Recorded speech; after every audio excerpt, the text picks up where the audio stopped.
જય ઉમિયાજી। હું વિનોદભાઈ તરસીભાઈ અઘારા। કાલે એક દુઃખદ ઘટના બની ગઈ હળવદમાં। નવનીતભાઈ આદ્રોજાએ આત્મહત્યા કરી લીધી વ્યાજખોરોના ત્રાસથી। 15 તારીખે 2 દિવસ પહેલાં 85 રૂપિયા રાજનગરના સોસાયટી પાસે એક જાહેર સભા હતી પાટીદાર સમાજની શ્રેયા મિલન કાર્યક્રમ। સુરતથી અલ્પેશભાઈ કથિરિયા આવ્યા હતા, બહુ મોટી મોટી વાતો કરીને ગયા। મનોજભાઈ પનારાએ બહુ સમાજની તાલીઓ પડાવી।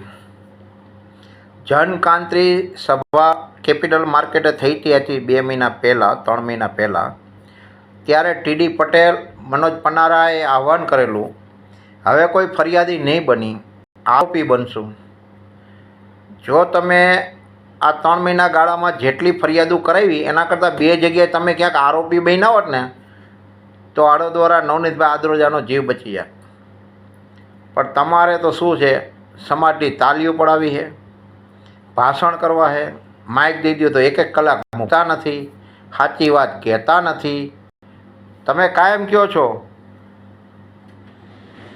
કહો છો કે સમાજમાં હવે અમે ફરિયાદી નહીં બની, આરોપી બનશો। કેદી ક્યાં ચોઘડિયું જોવાનું મુહૂર્ત બાકી છે?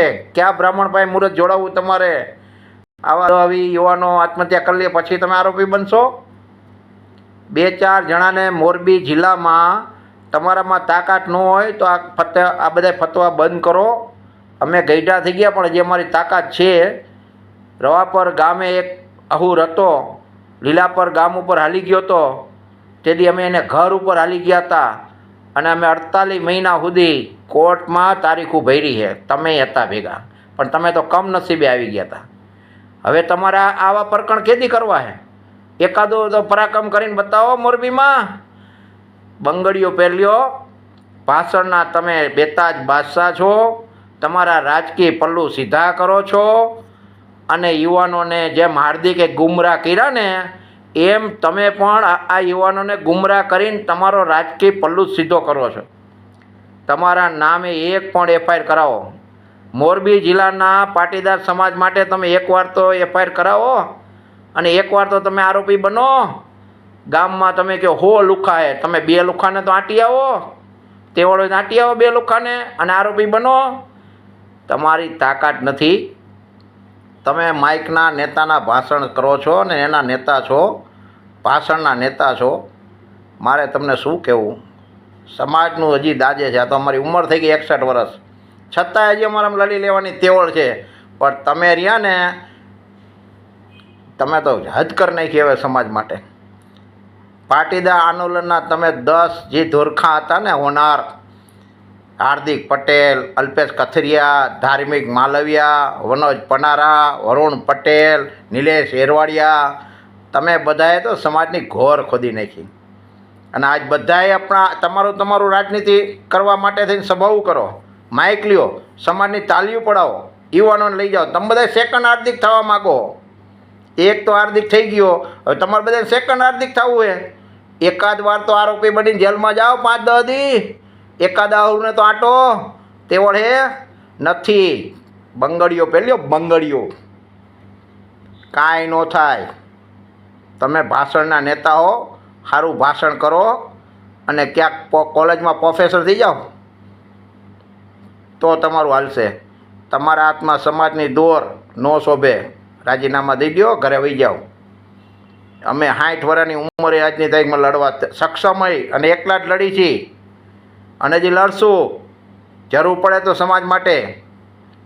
તમારે યારે 15 યુવાનો રાજકોટ જેલમાં હતા, 4 યુવાનો રાજનગરમાં રહેતા હતા, જે આપણી યારે અંદર જેલમાં હું હતો ને તમે હતા, આપણા નીચે 15 છોકરા હતા।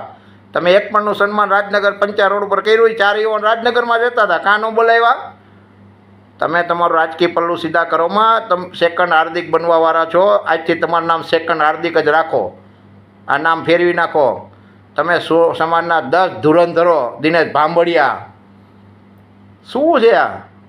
ભાવનગરમાં દમોવતી હુમલો થયો, સુરતમાં સભા કરો હો, અહીંયા રાડું દ્યો હો, પહેલાં ઓલા કારાવદરમાં હુમલો થયો હતો, એ સભા કરી, શું કરો?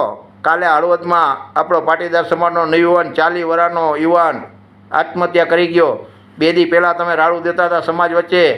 જાઓ એની ઘરે, એના જે અવરો રહ્યા એની ઘરે જાઓ. તેવડ હોય તો કરો સીધા, ખાતું કાંઈ નહીં કરો. પોલીસ કાયદાનું કામ કરે, ધરપકડ 4 દિવસ જામીન થઈ જાય. અને તમે આ જ કરો છો. અરજી કરાવો, ધરપકડ કરાવો, ઓલા જામીન કરી લે પોલીસમાં સેટિંગ કરીને, અને તમે સમાજની તાલીઓ પડે. એમ આ તાલીઓ તમે એની પડાવો છો, અમારી નહીં, સમાજની નહીં. સમજી જાઓ. જાઓ 10 દી 4 મહિના 6 મહિના જેલમાં જાઓ. સમાજ નામે એકવાર તો જાઓ. હું હાલી મેળાવો કાકા, જઈ હોય તો માઇક લઈને બેસી જાઓ 2-2 કલાક. સમાજના યુવાનોને ગુમરાહ કરો હો. શું તમારું કે જગ્યાએ તમે ક્યાંય કરી શકો એમ છો? કોઈને તુકારો તમે દઈ શકો એમ નથી. જેથી માઇક આવે ને સમાજના 500-1000 માણસ બેઠો હોય તેથી તાલીઓ પડાવો માટાના જ નેતા છો તમે. એકવાર તો આરોપી બનાવીને બતાવો. કાં મને કહો તમારામાં તેવડને હું જાઉં, ક્યાંની ઘરે જાઉં, એકલો જાઉં, બોલો છે તાકાત? નહીં વાપરી શકો. અમે ગયા હતા લીલાપરમાં, અને જો આજ સુધી એનો રેકોર્ડ હે. શરમ કરો, શરમ. બંગડીયું પહેર્યો, ભાષણના નેતાઓ, પીઠ હારી હે, રાજકારણ જોઈન્ટ કરી લ્યો. મારે વધારે તમને નથી કહેવું, તમે સમજી જાઓ. નો તાકાત હોય ને તો બંગડીયું પહેરીને ઘરે બેસી જાઓ. અલ્પેશ કથેરિયા સુરત છે, મોરબીમાં મોટી મોટી ઠોકીને ગયો. બીજે દી આ યુવાને આત્મહત્યા કરી. કોણ જવાબદાર? તમે છો? ગયા તમે એની ઘરે? કરો ને ખુલાસો. ભાષણ કરવા સુરત ત્યાં મોરબી આવો હો, હે? જાવા જે રોજ 10-20 જણા બેસી જાઓ, કરો ઉપવાસ આંદોલન છે તેવડ, અને એની ઘરે જઈને મારી આવો, અને પછી જાઓ જેલમાં. તો તમે આરોપી કહેવાય. મૂકો તમારી આ રાજ રમતો બંધ કરી દો. મજા એમાં જ છે. તમને એમ થાય કે અમે બોલીએ, અમે એટલા માટે બોલીએ કે અમે સમાજપ્રેમી અસલ હઈ, તમારા જેવા નકલી નથી. અમે તાલીઓ કોઈ નથી પડાવતા. 4 યુવાનો અમારી પાસે રાજનગરવાળા હતા, વિનુભાઈ આવડું મોટું ફંક્શન એ આપણને બોલાવે. મેં ન બોલાવે ભાઈ, તું ગરીબ ઘરનો છોકરો. મનોજને તો મોટા માણસો રહે ભાઈ, એ મોટા માણસ સન્માન કરે, તારું નહીં કરે. ઓલો મનોજ કાલેરિયા એની જાત ઘસી નાખી. આપણે 15 જણા જેલમાં હતા, રોજ હાઈકોર્ટના ધક્કા ખાતો હતો. બિચારાની ગાડી વેચાઈ ગઈ, પાયમાલ થઈ ગયો. તમે એનું નામ ન લેતા, તમે એનું સન્માન નથી કરતા. તમે શું સમાજનું ભલું કરશો? તમે સમાજને ભલું કરવાવાળા હો. તમે તમારું રાજકીય પલ્લું સીધું કરો, બંધ કરો આ બધા નાટક.